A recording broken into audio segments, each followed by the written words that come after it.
শুভ সকাল বন্ধুরা। শীতকালে রোদের মধ্যে এক কাপ চা খেয়ে নিলাম বসে বসে। তারপর চলে এসেছি কিচেনে। এখানে দেখো রান্না বসিয়ে দিয়েছি, একদিকে ইন্ডাকশান, ওদিকে গ্যাস, দুটোই ব্যবহার করছি। এদিকে পেঁয়াজকলি ভাজতে দিয়েছি, আর ওদিকে করছি তরকারি, ফুলকপি, আলু, বড়ি, সিম দিয়ে একটা তরকারি হবে। আর ভাতও আগেই বসিয়ে দিয়েছি। তো দুদিকে রান্না করছি কারণ যাতে একটু তাড়াতাড়ি হয় আর কি। তবে একটাই তরকারি করব, সাথে কিছু ভাজাভুজি করে নেব। এই হচ্ছে আজকের মেনু। আর বড়মশাই দুপুরে খাবে না, তো সেই জন্য চাপ নেই। আর শাশুড়ি মাও কোনো সব তরকারিতে ঝাল খেতে পারছে না, এই জন্য ভাজাভুজিটা দিয়েই খাবেন উনি। এখানে করলা মানে কাঁচকলা ভাজছি।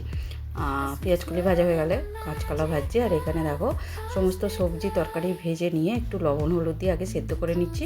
তারপর মশলা দিয়ে কষিয়ে কিছুটা তরকারি নামিয়ে নেব, তারপর আমাদের ঝাল দেবো। তো শাশুড়ি মা ঝাল খেতে পারছে না, ওই জন্যই এই ব্যবস্থা। তো দেখো এদিকে আমার কাঁচকলা ভাজাটাও হয়ে গেছে, আর এদিকে তরকারির জন্য মশলাটাও করে নিচ্ছি। তো এইভাবে যখন একা রান্না করতে হয়, তো এইভাবেই আমি রান্না করি।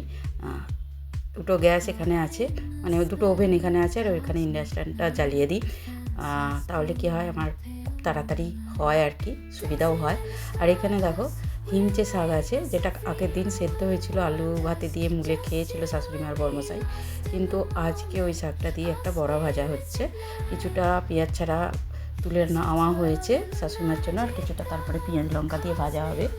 তো এইভাবে ভাজলে ছেলেরা পছন্দ করবে, খেয়ে নেবে। তো দেখো ফাইনালি রান্নাও কমপ্লিট হয়ে গেল। এবার তো মোছামুছির কাজটা বাকি। গ্যাস ওভেনটা মুছে নিচ্ছি, স্ল্যাবটাও মুছে নিচ্ছি, নিয়ে যা বাসন হবে সেগুলো মেজে নেব। এ তো কমন কাজ রান্নার পর যেটা থাকে আর কি। তো সেটাই হচ্ছে ব্যাপার। তারপর এখানে দেখো ঝাঁটটাও দিয়ে নিচ্ছি, ঝাড়ু দিয়ে নিচ্ছি আর কি। সকালবেলা তো একবার ঝাড়ু দেওয়া হয়, তারপরে রান্না করার পরে একবার ঝাড়ু দেওয়া হয়।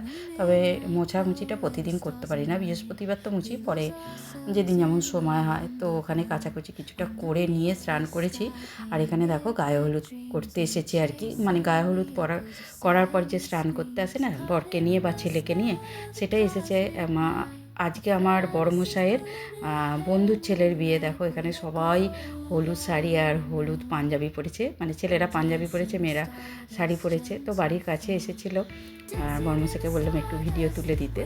আর এখানটা স্নান করতে পারবে না জানো তো, ওই যা নিয়ম করে এবার বাড়িতে চলে যাবে, তারপর ওখানে গিয়েই স্নান করবে। তো এইটা দেখতে বেশ ভালো লাগে, দেখো সবাই হলুদ পরেছে, আর দেখতেও বেশ ভালো লাগছিল। আমি আর আমার শাশুড়িমা নিচেটা নেমে দাঁড়িয়েছিলাম। তারপরে চলে এলাম আমাদের বাড়িতে। ঘরে চলে এসে এই দেখো খাবার বেড়ে নিয়েছি, যা যা রান্না করেছি দেখো বেড়ে নিয়ে শাশুড়ি মাতে আর আমাতে খেতে বসে গেছি। আগে তো ছেলেরা খেয়ে নিয়েছে। আজকের মিনি ব্লগ এটা